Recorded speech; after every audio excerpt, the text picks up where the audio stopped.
Update: AITA for doing a group Halloween costume with my stepdaughters that their mother doesn't approve of. Well, Halloween is officially over, and I wanted to share an update before I forget. First, I want to clarify something. Many people wondered if I was the reason my husband and his ex split up. I want to set the record straight. They separated when the girls were just 2 years old, and I came into the picture a year later. Things came to a head before Halloween during one of the girls' visits. I pulled their mother aside to discuss our plans. I understood she might have mixed feelings, but the girls were excited about the group costume, and I didn't want to let them down. After all, it was their father's holiday to manage costumes as per their agreement. I asked her if there was anything I could do to make this more acceptable for her, but she told me there was nothing I could do. She didn't approve of the costume at all, saying it wasn't appropriate for me to participate, since I was only their stepmother, despite being in their lives for 7 years. Then she suggested that I only wanted to do this because I couldn't have my own children. That hit hard. I've had 3 miscarriages during my marriage, and the girls know about one of them. I told her she was being unreasonable, and that I wouldn't discuss it further. After she left, I broke down. It hurt deeply to have my losses thrown in my face, and the implication that I wanted to bond with the girls for any other reason felt so wrong. When my husband found out what she said, he called her to express his anger. He made it clear that she should not contact me anymore, and that all communication should go through him. We prepared for Halloween, but when she dropped off the girls, she informed us that one of them had a cold and didn't want them out in the chilly weather. It felt like she was pleased, thinking this would ruin our plans. However, the girls insisted they were okay to go out, but we didn't want to risk making them sicker. So, my husband and I came up with a new plan. We all dressed up in our costumes, ordered pizza, and watched movies together. We greeted trick-or-treaters to show off our costumes and even had a bobbing for apples competition. It wasn't the night we originally envisioned, but it turned out to be enjoyable despite the hiccups. That's the reality of raising kids. Thank you, everyone, for your support. I hope you all had a wonderful Halloween. To address some concerns, the girls love bobbing for apples on Halloween, and since we couldn't trick-or-treat, we took precautions to ensure they could still enjoy this tradition. We made sure the water was warm, had towels ready for drying off, and the girl who was sick went last. Afterward, we poured out the water to limit any chance of spreading her cold.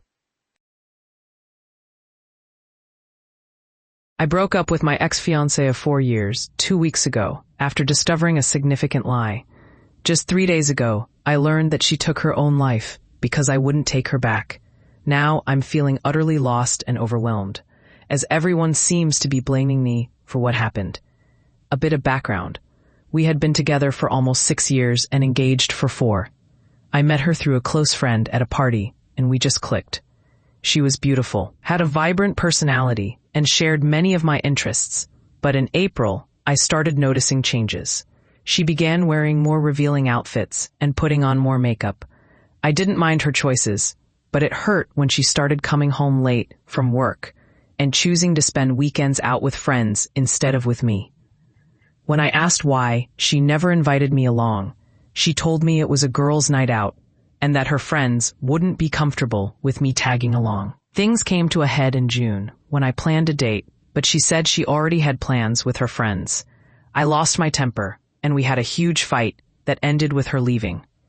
I didn't hear from her for almost a week. When she finally reached out, she confessed that there was another guy involved, and she had been lying to me about her whereabouts. I was devastated and wanted to end things right there, but she begged for another chance. I foolishly agreed after she revealed everything to me. It made me sick, but I forgave her on the condition that she cut all ties with the other guy. For a while, things seemed to return to normal, but the trust was gone. 2 weeks ago, a friend sent me a picture of her holding hands with someone else 3 hours away. I was shattered. When I confronted her, she denied it and called me paranoid until I showed her the photo. Her reaction told me everything I needed to know. And I realized I had made a mistake in taking her back. I ended it, and she cried and begged me to reconsider. But I was furious. In a moment of anger, I slapped her, something I deeply regret. I told her to pack her things and called our parents to explain everything. When her parents arrived, I was frustrated by their insistence that I reconsider my decision. She begged me not to end things, but I had to prioritize my own peace of mind. I didn't hear from her or her family until 3 days ago, when my parents called to tell me she had taken her life. Her parents found her and discovered a letter where she apologized to everyone, including me, saying she couldn't live without me. Now I'm at a complete loss. Her friends and family are blaming me, and even my own mother told me it was my fault, saying I should have forgiven her. I feel utterly disgusted and have taken time off work, unsure of what to do next.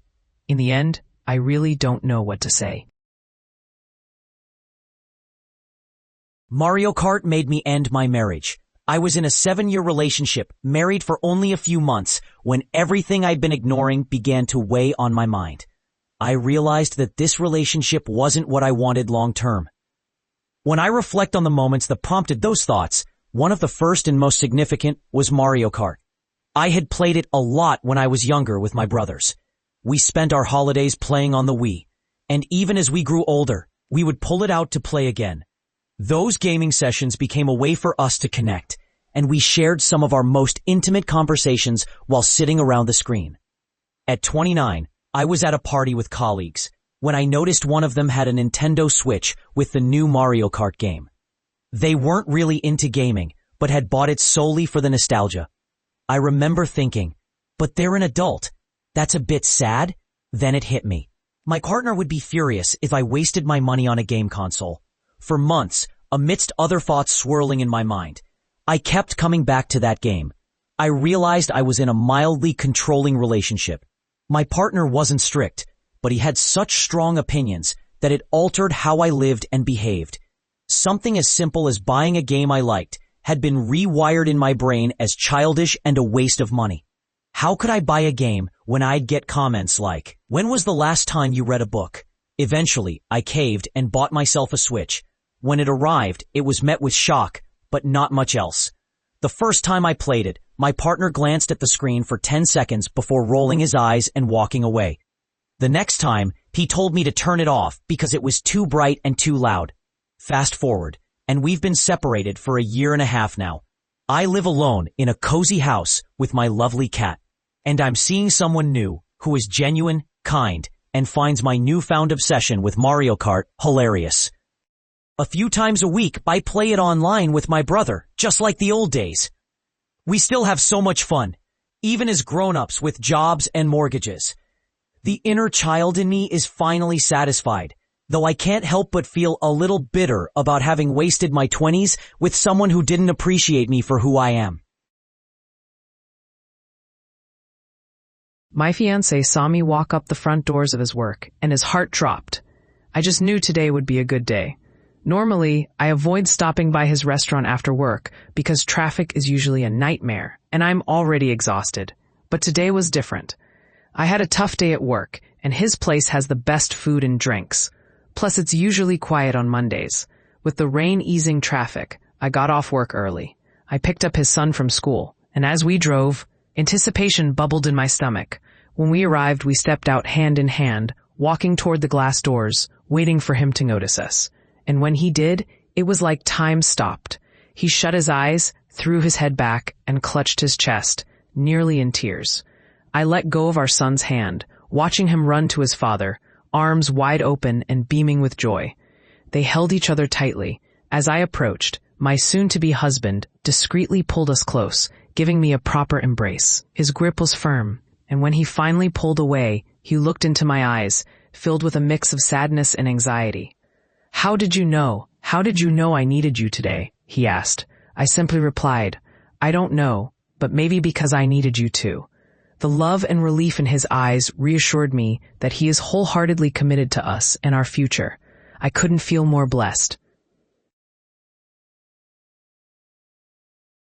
Amy for telling my friend that proposing is not a suitable Christmas present?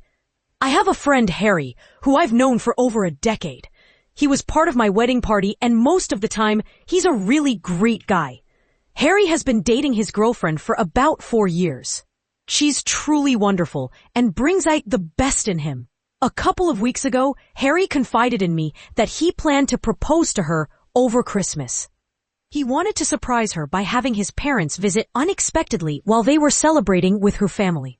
He planned to propose during the present opening, surrounded by family. When we talked about his plans, he casually mentioned that the engagement would save him time on his Christmas shopping. I was curious and asked what he meant.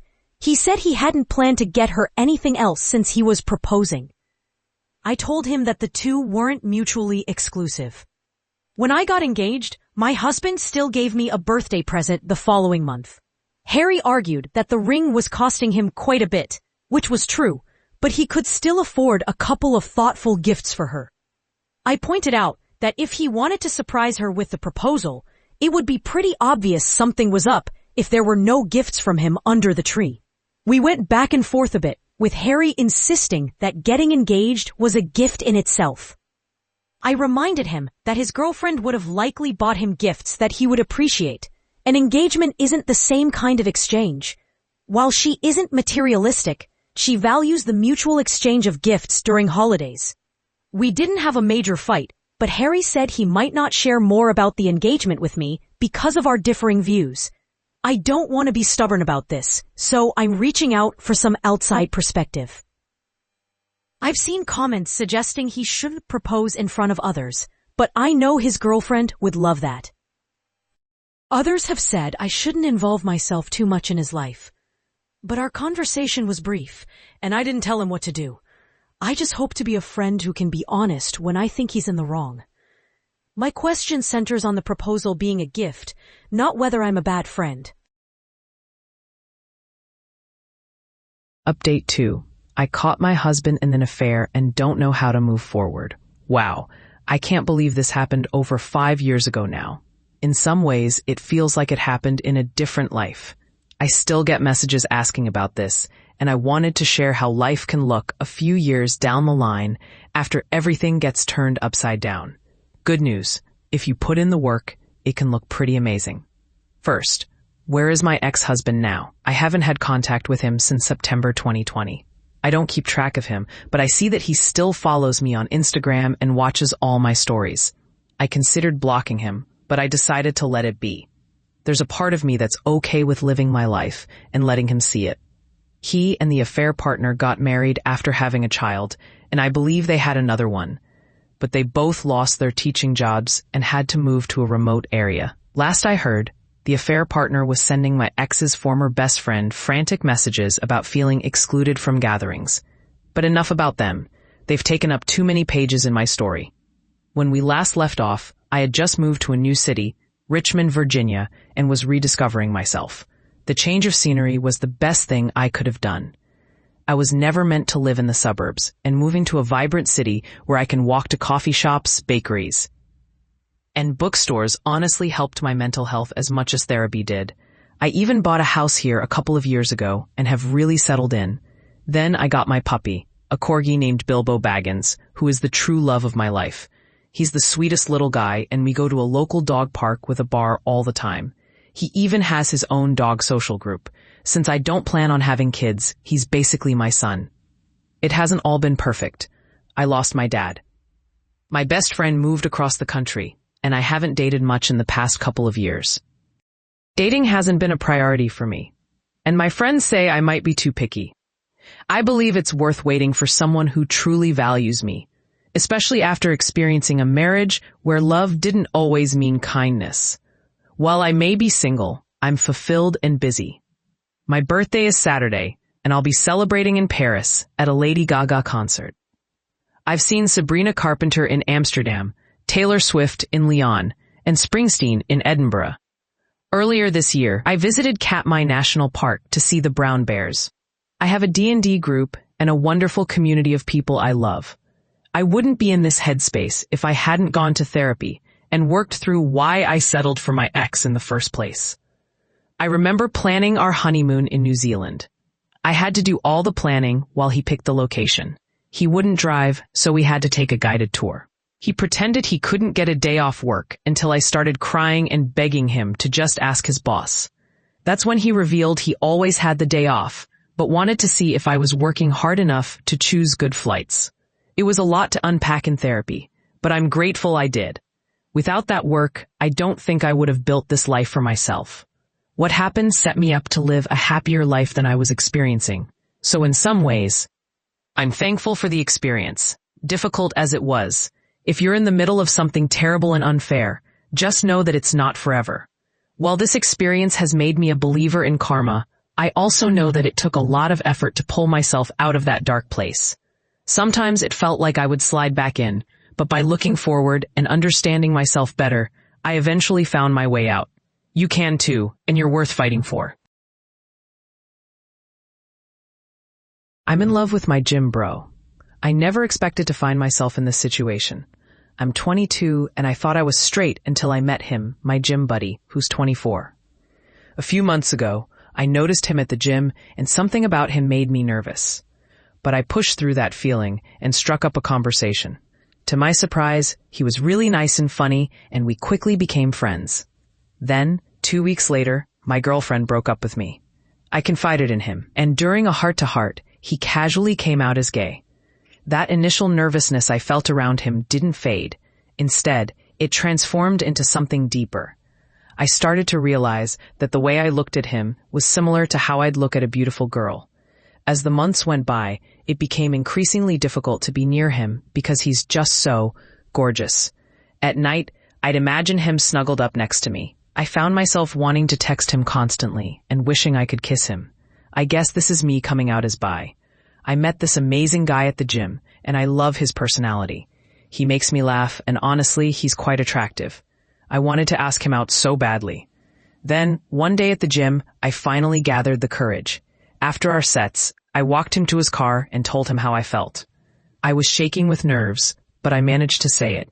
He smiled at me, looking a bit flustered, and said he kind of thought I was into him because he noticed me looking at him a lot. When I told him I was bi, he smiled even wider, and we agreed to go on a date that Friday. I couldn't believe it. I was so overwhelmed with joy. I love him so much, and I couldn't have done this without the support I received. I took a little break from social media because the attention was a lot to handle. Some people were unkind, calling me names for sharing my feelings, and I felt embarrassed. But despite that, my relationship with him has been better than I could have ever hoped for. He makes me feel appreciated in a way I've never experienced before. So while I might step back from Reddit, I'll keep sharing updates on Twitter. Just know that things are going really well, and I'm grateful for all the support.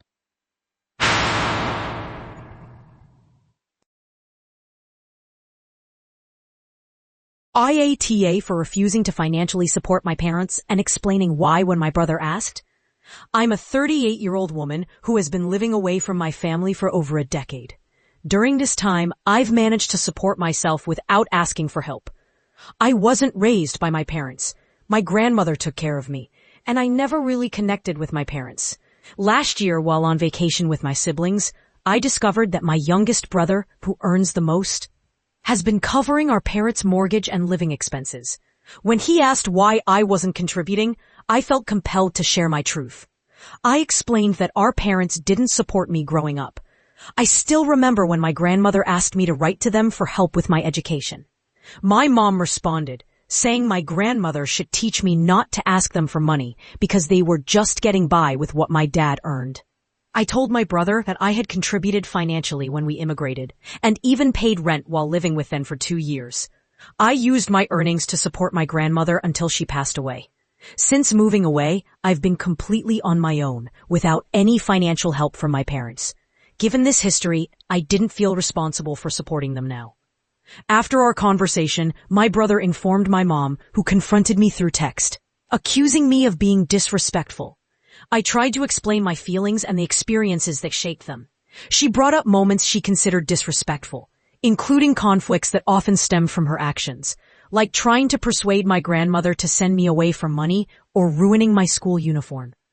I expressed that she hadn't treated me like a mother should. The conversation didn't go well, and afterward, my mom stopped talking to me. Eventually, the rest of my family did too. Now, I find myself with little contact with them. I feel like I was honest and set a reasonable boundary, but somehow, I ended up feeling isolated. I don't think I'm in the wrong for refusing to help financially and explaining my reasons when asked. My siblings are sharing the mortgage costs, which aren't a burden for them, and my parents receive Social Security income that supports their lifestyle. They could sell their house and secure their retirement, but they choose not to. I'm married, and my husband and I have set up our finances to ensure stability, allowing me to take time off if we decide to have kids. My family sees this stability and assumes I have extra money to give, but that's not the case. Living together benefits my siblings, but it doesn't mean I should subsidize their choice. It's confusing to be treated as if I'm at fault for standing my ground. I met my husband that I divorced 3 years ago. A few days ago, I took a leap and called my ex-husband, whom I divorced after 6 years when he refused to seek help for his depression. It was our first conversation since some troubling times he faced while drinking 2.5 years ago. When he picked up, our conversation felt a bit awkward at first, but he expressed how glad he was to hear from me. We met for coffee yesterday, just like many of you suggested. I won't lie, it was tough to see him, but in a good way. He looked so much healthier than the last time I saw him, and he had shed a significant amount of weight. He looked exactly like the man I married, and I couldn't help but think he looked incredibly handsome. What made it hard was not being able to greet him with a kiss like I used to, but the way his eyes lit up when he saw me made my heart swell. We sat down, and he shared updates about his life over the past 3 years. It turns out that the divorce, along with a DUI incident, was a turning point for him. Thankfully, no one was hurt, but it led him to seek rehab and attend AA. He's been sober ever since and has even started taking antidepressants. He mentioned they were helping him, and it felt so good to hear that he was doing well. Better than well, he was thriving. I found myself tearing up, feeling a wave of relief knowing he was okay. I apologized for not being there for him during his struggles, but he quickly reassured me that I had nothing to feel sorry for. He recognized that he was in a dark place, and I was being pulled down with him. He mentioned he had been dating someone for a few months, but it didn't seem serious. After a few hours, we decided to take a walk, and it felt like a first date. I had to resist the urge to hold his hand, but when we sat on a bench in a nearby park, I confessed how much I missed him. I told him I never stopped loving him and would love to try again, this time with open communication and couples therapy. He paused for a moment before sharing that while he was doing better, he still faced challenges with his depression. He promised he would never stop trying to improve and wouldn't neglect me like before. If I was willing to accept that, he was open to trying again. I agreed, and he pulled me into an embrace, sneaking a kiss on my temple. It felt like the first warm day of spring after a long winter, and it filled me with joy. After a while, he walked me back to my car and squeezed my hand goodbye. The moment I got inside, I couldn't help but cry. Happy tears, of course. Now, I'm sitting in bed, excitedly texting him to plan our first official date. He offered to take charge and make up for the birthdays and anniversaries we missed. He said it would be something special. I know explaining this to my friends and family will be challenging, but right now, all that matters is that he loves me. I'm grateful for all the kind words and support I received. I hope we all find happiness and love if we seek it. I wouldn't have made this leap without your encouragement. We've already scheduled a date for tomorrow evening, and I can't wait to share how it goes. My friend saved me, and now I feel trapped. For a year, I've been rejecting him, but our friends insist I should give him a chance. The truth is, I can't share with them why I'm struggling. It's weighing heavily on me, and I feel an overwhelming sense of guilt. I'm 25, and I met my girlfriends in college. The guys joined our group as they started dating. I've never dated or even had my first kiss. I've turned down every guy who approached me, and I have my reasons. I've faced a lot. My mom passed away a few years ago, and I lived in my car for a time after that. I've made poor financial choices, and I often feel like I'm falling apart. I've kept all of this hidden, pretending I'm fine while battling panic attacks and anxiety. One guy has had a crush on me for a while. He brings me treats at work, and I've tried to let him know he deserves better. I had another coworker who asked me out, and I was blunt with him, saying I wasn't interested. One night, while we were alone at work, he tried to hurt me. It was terrifying, and I screamed for help. My friend, who saved me, came in just in time. I'm so grateful to him, but he got into trouble for intervening. He stayed with me in the hospital, even braiding my hair, and I've tried to show my appreciation by cooking for him. But he still wants more, and our friends are frustrated with me. They talk about it constantly, and it's too much to bear. I can't tell them the truth, and I can't let him in while hiding my struggles. Every time they bring it up, I relive that traumatic night. I tried to explain to him that I'm not okay and that it might be best for him to move on, but he insists it's his choice.